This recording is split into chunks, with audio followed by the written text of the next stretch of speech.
Recently, a movie that had come out in the last month or so is called Spider-Man Into the Spider-Verse. I don't know if any of you have ever seen that. If you haven't, you may think, oh, it's not my thing. It's an animated movie. It's for kids. I would highly recommend that you do see it. The reason being, not just because I like Spider-Man, which I do, but no. There's something that's even deeper in the film. There's a central character who's a young boy, and he gets these spider powers, and as he's trying to understand what it means for him in his life, this new reality, he gets these other persons who have this role of Spider-Man that assist him. And by their assistance, he comes to a point where he can make a commitment himself to use what he's been given to help others. It is a beautiful, beautiful way of entering into conversations with young people about commitment and vocation and what gifts do you bring and what gifts have been given to you by God. And I bring this up because in our readings today, they speak to us about Christian life. The parables that Jesus uses, these agrarian stories of seeds being planted and growing, were things that are very common to the people of his time because many of them did that. Many of us, too, grow plants, or we've had experience with gardens or gardening or such. When we were growing up, my mom said, I want a garden in the backyard, and this Saturday, that's what we're going to do. And she marked us all out there, and we dug up a section of the backyard so she could have a garden. And all the way, we were grumbling. And all the way that we're planting the seeds, we're grumbling. And Chris, make sure you go out and water the plants. But the first time that those tomatoes and zucchini made it onto our dinner plate, our tune changed. We recognized what our mother wanted to do. She wanted to encourage growth and have something that she could give to her family that she knew was good. And in that, it taught us about the patience necessary for sometimes many good things to flourish. And we hear that in the first reading, do we not?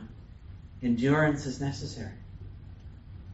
We often want things to be done now. Oh, I just wish that people would be more civil right now. Or I wish they'd stop abortions right now. Or I wish they would do this right now. Right now. Well, you know what? It doesn't really work that way. It requires us to respond to God's invitation to go out there right now to tend that work. I hear a lot of times, oh, well, we're planting seeds. Does a farmer just plant seeds? No. A farmer has to tend it, has to get the shoots going, has to remove everything that obstructs growth, has to make sure there's no diseases, no infestations, no attacks by bugs. And then finally, when the harvest is ready, the farmer has to get people to help and harvest it. I realize there's a part of our ministry where we plant seeds, yes. But we got to start looking for the other parts of the growth plan here, people. And start looking at how do we tend, how do we water, how do we make sure that there isn't any infestation? How do we, continue that growth? Are we causing the growth? No. But God is inviting us to participate so that things bear fruit. First in our own spiritual life, and then assisting others. There's a line attributed to Bruce Lee, the great action film star, who says, don't pray for an easy life. Pray for the strength to endure a difficult one. Because life ain't going to be easy for us, folks. And following Christ is not going to make it any easier either. But it can be joyful. In social media right now, there's been a lot of kind of pushback on these things, this phrase, thoughts and prayers. My thoughts and prayers are for those in this damage or disaster. My thoughts and prayers are with these people who suffer this. My thoughts and prayers are with the victims.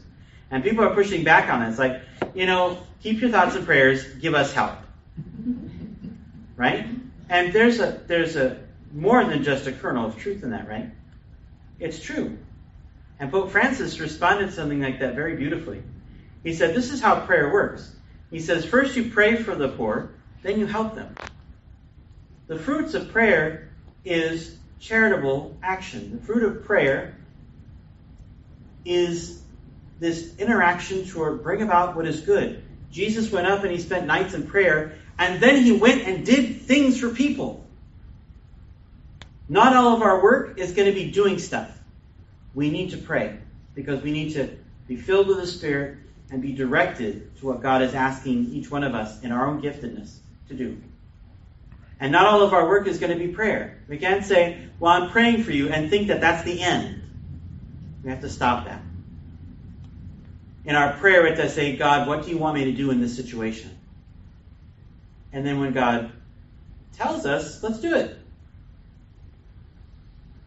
In a week's time, I'm going to be accompanying a brother priest as we lay him to rest, Father Mike Sears. He was my pastor in the last couple of years when I was in seminary, before I was ordained a priest. And I remember his support, his encouragement, and his prayers. He prayed with me. He spoke with me. He was very supportive when I got ordained, and we were arranging things for my first Mass.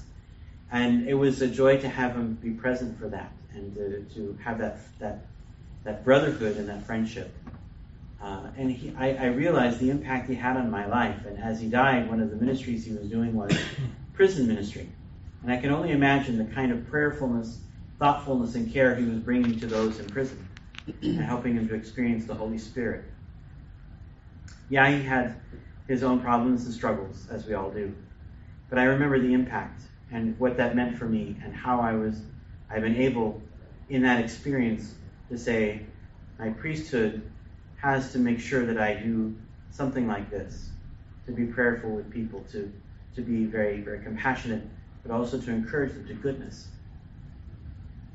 There are people who have had that impact on us, and now we're being called to do the same. We're called to endure the hardships, to stand by people who are suffering and give them comfort, give them help. And we're also called to be prayerful about what fruits God is producing within us. Fruits that are not just for me, but as a plant gives fruit that we might benefit. Whatever fruits that God is bringing about in my life are meant to be shared so others can grow. So, let's be that plant that bears good fruit for others. Let's be that person who journeys with others so that they might know this wonderful God that we do.